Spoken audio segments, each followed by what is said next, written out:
Hi, it's Katrina Pollard here. I have Andrew Griffiths, who I have known for many years. It's been We've a few done years some, now. some great work together at one point. And Andrew is an author, mentor, and presenter. And many people in Australia will know him because he has a very high profile. He's written 12 books, which are available in 60 countries. And he has given me some time today, which I'm so happy. Thank you so much. Oh, it's great to be here. So what I wanted to ask was, you obviously have an amazing profile and an amazing reputation as well. And I wanted to know... I don't know about either of those statements, but I'll go with you. I'll play along, you know. Yeah. I remember I'm in PR. Yeah, you know. I know. God, I feel so important.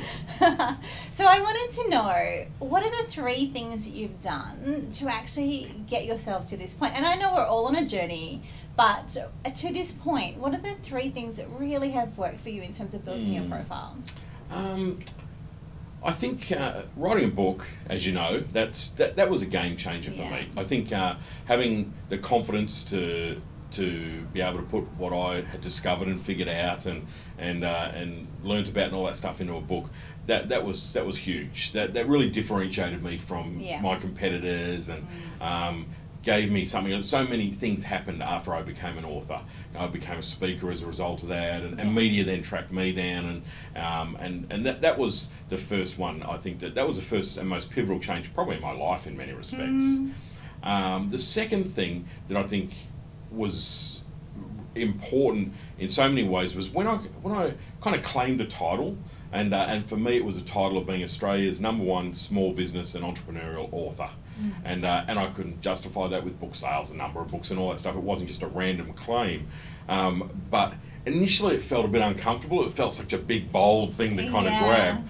But it was really important because everyone could then kind of put me in a pigeonhole, which is fine because people to buy you need to know what you're selling. So by doing that and becoming Australia's #1 small business and entrepreneurial author, a couple of things changed. And one of the biggest things that changed for me was when I started then to get a lot of corporate clients coming to me, the big names of Optus and Telstra and CBS and Hewlett Packard even, and people like that, because they were looking for an authority in that space. So first thing, who's the most important person, or who's the most influential person in that space? Bang. And so even though I write for small business, all of my clients now are all big companies. Amazing. So that was a real thing. So I really encourage people, you've got to claim your space. And the third thing, which was a game changer for me, and certainly things that you and I have spoken about in the past, was the importance of going that extra mile in terms of your profile. So for instance, I think when I was working with you guys got me an interview on Sunrise. And so all of a sudden you just got to drop everything and be prepared to do it. Same in New Zealand on Good Morning New Zealand and other shows. But over the years I've worked with many newspapers, radio stations, TV, and I've always been the one who, if I got a call from someone, CBS for example, would say, "Oh, could you come and do some videos for us about something? We can't pay you, we can't do anything." So I would pay, fly myself down, accommodate, put myself in a hotel. My friends would say, "Why are you spending all that money to do that?" I said, "It's planting seeds." And there are so many times that those seeds have turned into giant oak trees because I did what other people weren't prepared to do. They're not even prepared to invest. So I kind of consider myself, rather than an author and a speaker, I'm actually a farmer.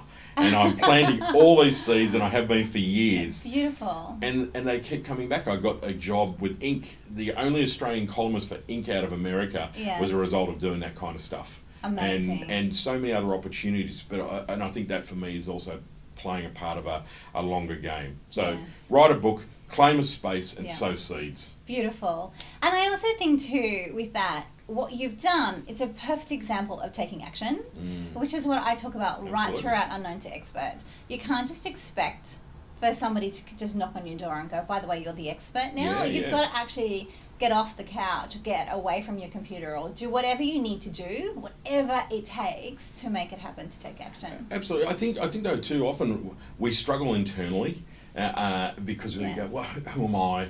Like, there's other really big famous people, and even though you're doing something for many years, or you know that you're good at it, if you're running your own business in something, you've got to be good, otherwise you don't survive. I don't think the little voices. Who am I? Yeah. Who's going to want to know or hear from me? And rah rah. I think you've got to overcome those as well. I think that internal dialogue is probably the thing that stops most people from doing. So you've got to have a bit of courage and you've got to have a bit of bluff. Yeah. And my standard response when someone rings and asks me, "Can you do it?" Absolutely. Yep. And then you hang up the phone and go, "Well, I'll ring Katrina." I've done it so many times. Like, I just said yes. I have my team go, you know, you just say yes. You just say yes to everything. Because I know that's how things change. You say yes, figure it out later. Absolutely. And something that I've learnt as well from the media point of view, working with people like yourself and doing my own media things, is you just got to be so accessible and accommodating with the media. They're all over the place. They'll change things at the drop of a hat. And many times I've flown to Sydney or Melbourne and they go, "Oh no, we're not doing it today." Yeah. And you kind of go, "So I can have a dummy spit, or I can go, no problem. You know, let me know when you are off." They don't know that I've flown down specially for it or whatever. Yeah. But I think you know, like in speaking, one of my objectives is to be the easiest speaker to work with in the world. Yeah. You know, when it comes to media, I'm the same thing. I'm easy, go with the flow, and so that they keep inviting you back. Yeah. Because you're easy to work with. They know you're not a prima donna. They know you're not precious. All those little things that takes